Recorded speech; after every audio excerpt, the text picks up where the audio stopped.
I met the showrunner Fraser Cool on Twitter and offered to have a look at the scripts for upcoming episodes for him.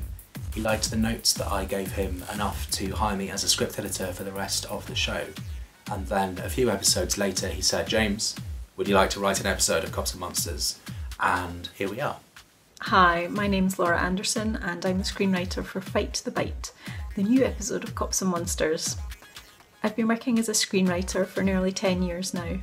I started out with a screenwriting masters from Screen Academy Scotland, and since then I've gone on to work in feature films, short films, TV series, apps, games and now a web series. Fraser encouraged me to write the script without worrying too much about the budget, so I put in loads of different locations, loads of actors, crowd scenes, special effects, even a fight scene, thinking that I would have to remove them in subsequent drafts of the script. But then Fraser called my bluff by scheduling almost everything that I'd asked for. So I think the resulting episode is a lot more bells and whistles-y than you might normally get from a web series because of that. I was invited to send a script by James Harding, the script editor of the series, and he told me to send one to Fraser Cool, who produces and directs. So I sent Fraser this sci-fi comedy about the end of the world that I have in my portfolio, and thankfully both Fraser and James enjoyed the script and invited me to come in and chat about writing this episode. Another interesting change that happened between drafts was that I added the flashback scene between Martin and Maya, where we get to see them as a couple before they break up and join the pits and are forced back together again. And I added this after showing a draft of the script to my friend Grace Knight, who's also a writer, and she was worried that Maya was coming across as a little mad. She's so determined to rescue Martin at the expense of almost everything else, and I think this scene answers the question of why that should be the case. And it was really nice to give Martin something to do that wasn't just being a victim in the corner while the cult screams at him, and it was really nice to give Maya something to do where she gets to show her vulnerable side.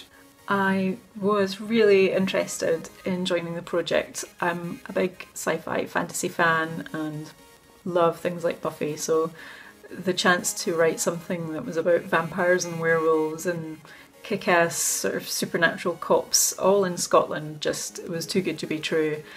When I came on board I read the series Bible, which had outlines of my episode and the episode after and background information on all the characters, and it just really appealed to me and yeah, really made me want to write it.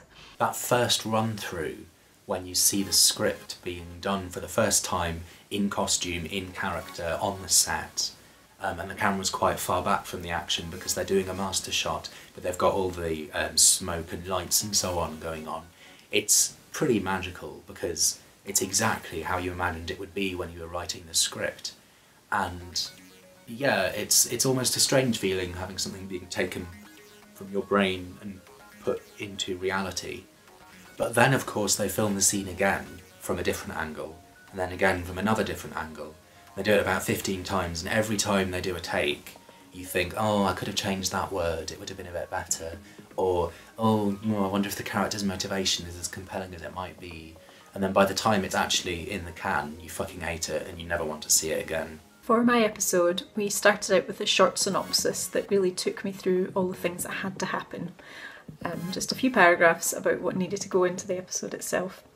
I expanded on that and made it a few-page treatment, which I discussed with Fraser and James and we refined, and then I went away and I wrote, I think, 25 pages, which became the final shooting script.